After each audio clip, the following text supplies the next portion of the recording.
1,000 properties in Victoria have been flooded or isolated today as heavy rains inundate the state. Floodwaters have struck hard in regional areas like Rochester, Benalla and Seymour, while areas close to Melbourne CBD have been saturated after the Maribyrnong River overflowed. Families have been rescued from rooftops. The SES currently has 5 immediate evacuation warnings. Well, I was here about 8 o'clock and this was clear. Nothing was here, literally turned around and then it's just started to rise. I've not seen it. I've not seen it come up this far ever. Going around in circles, I don't know what to say, what to do. I've got nothing left. And Rochester resident Narelle Fraser was ordered to evacuate last night and joins us now from Safe Refuge in Bendigo. Narelle, tell us about those moments following that evacuation order. It must have surely been a scary time for you.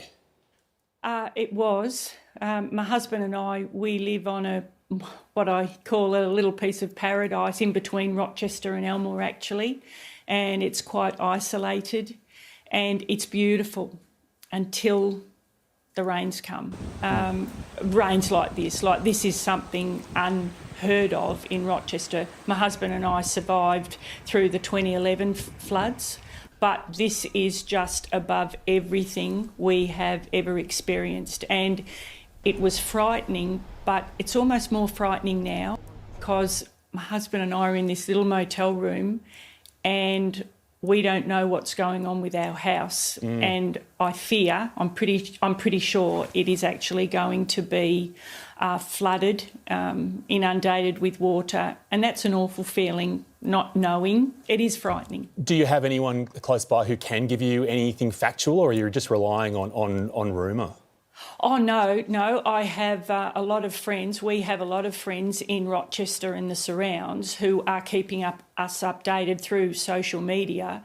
And in a way, I'm glad I'm not there because I think it's overwhelming now. I think it would be more overwhelming being there. But we do have one friend who can't get out. He can't get in or out. He is stuck in his house. Narelle, no doubt right now you're just taking it one step at a time and thinking about what's happening right now. But have you cast your mind any further? Have you thought about when you might be getting into the property or what are you going to do next?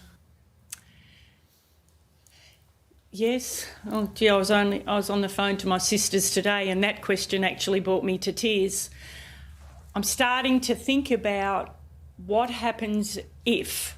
So I don't think we'll be able to get into our property. I would think 7 to 10 days. And I can't imagine when I see my property, I know I'm going to lose it. I'm not looking forward to that at all. But I think we're going to, it's going to be a long road back.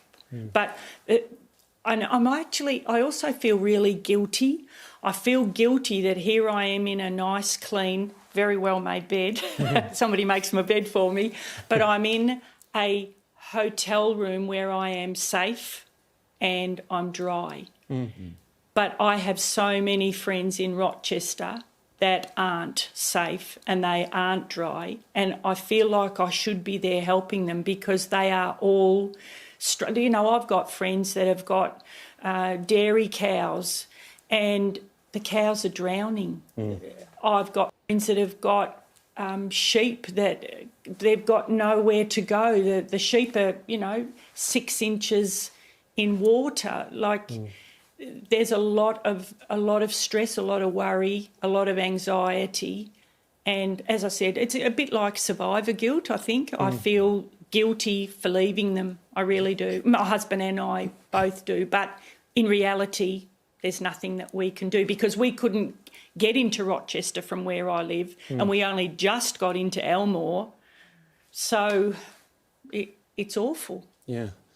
Well, Narelle, considering everything you've been through over the last 24 hours, your spirit is remarkable and your concern for others is incredible. And we wish you all the best. We hope your home is okay and stay safe.